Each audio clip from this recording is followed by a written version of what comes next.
What's up, YouTube? Southern Comic Geek coming to you with another unboxing video. This time, a huge one, because as the title states, it's an Incredible Hulk #2. Incredible Hulk #2. First Green Hulk, 1960s. Incredible Hulk #2. That's right. It's come back from CGC. I'll tell you the story about it if you're not familiar. And we'll see what the grade came back as. So you know the drill. Stay tuned for the video.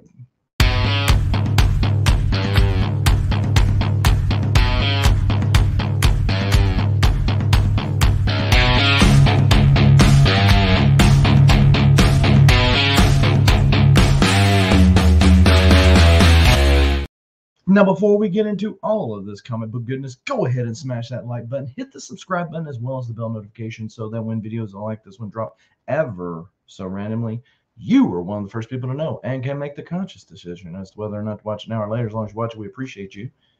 So the sign that we do appreciate you for watching. How about this?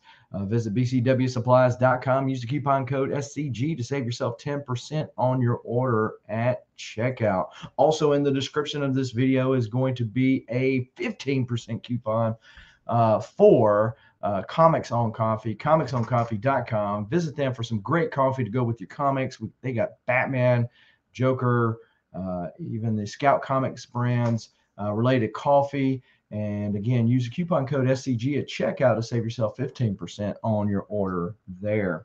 Now, the story behind the Incredible Hulk #2. So many of you are familiar with the channel, know that I have the entire run of Incredible Hulk #1 until current. They've had different iterations, sometimes being referred to as Hulk or Totally Awesome Hulk and the like, or Immortal Hulk, but that in Marvel's sense comprises the Incredible Hulk run. So I have at least one copy. Later on years, you have 100 variants for every cover. Don't have every variant, but I have one issue per book of that stuff. So when I went to get the Incredible Hulk #2, which strangely enough was one of the last, you would think an Incredible Hulk 1 would be, but actually the Incredible Hulk 1 is what kind of spurred me to say, hey, look, if I can get #1, I can get everything, right? Versus when I did my Uncanny X-Men run, issue 1 was one of the last ones I got. So I already had a #1. #2 of the first 6 is the next biggest book. It wasn't the last one, but that was just because of the way things fell and lined up that I was able to get this particular book. I bought it off Elite Comics 11 or sale off of Instagram. They have routinely have sellers that utilize their platform to sell their products, and they showed an Incredible Hulk 2. And this particular Incredible Hulk #2 had previously been graded a 1.8 purple label or restored comic. They had since cracked it out. I don't know if they planned on doing some work on it or whatever like that, but they had cracked it out, but they included the label with it. They told me that when they sold it to me was a 1.8, but it was raw. And for big books like that, I really would like to, for presentation, but also for preservation, have them graded. And because of this, that, or the other, I just haven't had it done. So I've had the book for quite some time. So many of you know that Dustin from Two Brothers Comics is also the comic chiropractor. And he's been doing some work on pressing, grading, cleaning books, or submitting for grading. And so I sent this book along with some other ones to him. Now, the other ones were considered magazine size, so those will be in a separate video. And this one was sent out separately. He started on this one first, and took him, I believe, like 10 hours worth of work, because when you're dealing with something that old, the pages can get very tedious at times. There's tape on the cover, so it's got one of those Bon Jovi covers, Living on a Prayer, right? And so you don't want to say, oops, I tore the cover off, or oops, I did this. And you're not talking about a dollar bin book, right? So he took quite a bit of time to get this book pressed, clean, and then submitted to CGC. submitted it through walkthrough, which is the fastest process that they have. And I don't know if I was too particularly happy with the walkthrough from the standpoint of it's supposed to be an average turnaround of 3 days. It was on the weekend. I had some idea of whether or not it was going to be a purple label or not, but I did not know the grade until that following Monday. So that kind of sucked, especially to pay that extra for walkthrough as opposed to whatever fast services a couple of days more. If I knew they were going to push it to over the weekend, then I would have just done that. But the book, it's a big book, so I'm just crossing our fingers and all that kind of good stuff. So this book, show it this way here. So this is the first Green Hulk. You got the Toadman in here. Previously, the Hulk had been gray, right? And you can see the tape on the side of the covers, and there's really not much you can do about that, because if you take that tape off, even if you were able to get it off without damaging the book, you're going to damage the book because it's going to the cover's going to come off. So, but on these older Silver Age books, typically they don't hold it too much against them because it was pretty standard fare back in the day. As you can see, there was some writing on the back here. Dustin, actually, this is a lot duller than what it was. It was a lot more clearly defined blue than what it is now, but there was writing on the back of the deal. Also, he felt like right here there was like some color touch or whatever like that, and so we got that off, which took this guy's nose off right here. But got that off. Felt like that's going to get the color touch away from getting a purple label, because even if it was a 1.8 purple label and it came back a 1.1 blue label, that's a win, right?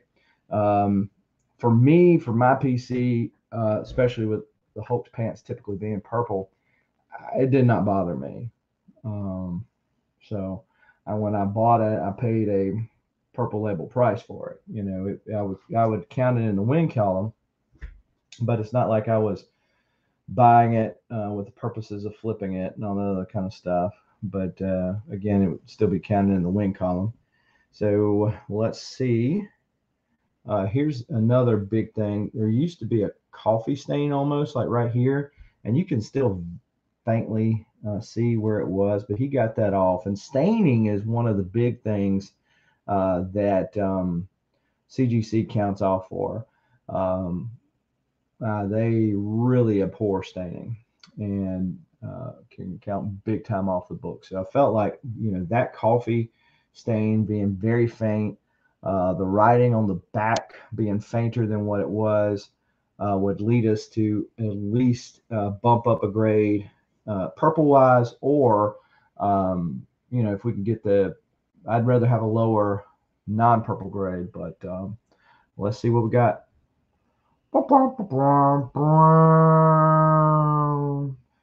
So yes, as you can see, it came back a 1.0, so 0.8 lower than what was originally done. So really sucks, but what are you going to do? The book's complete. Restoration includes a small amount of color touch on the cover, and after talking with Dustin, there was some color bleed into the thing where the person had colored it so much.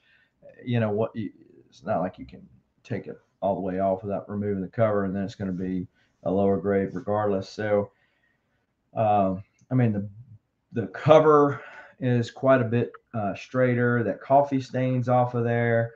In my mind, even if it was a purple label, if you're going with the same book that they had prior to with the 1.8, I would think at least 2.5, and I definitely take that. I'm going to end up having to take this because that's just the way it is.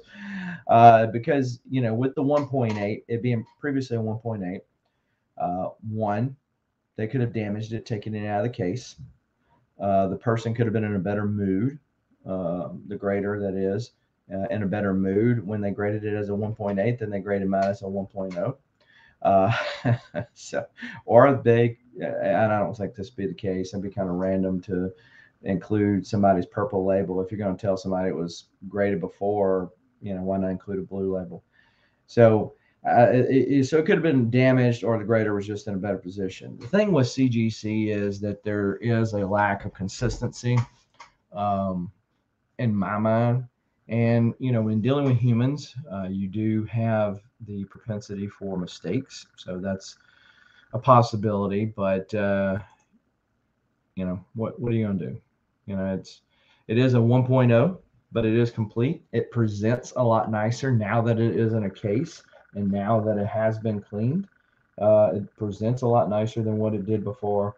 Will I ever upgrade it? Probably not. The comic book market is a lot softer now than what it was when I first bought that book. But even so, that book and the other first 6 of the Incredible Hulk largely have gone unscathed, because the Hulk books were, in my mind at least, rising based off value and scarcity as opposed to any kind of movie hype. Especially Hulk 1 is known for that brittle Marvel chipping.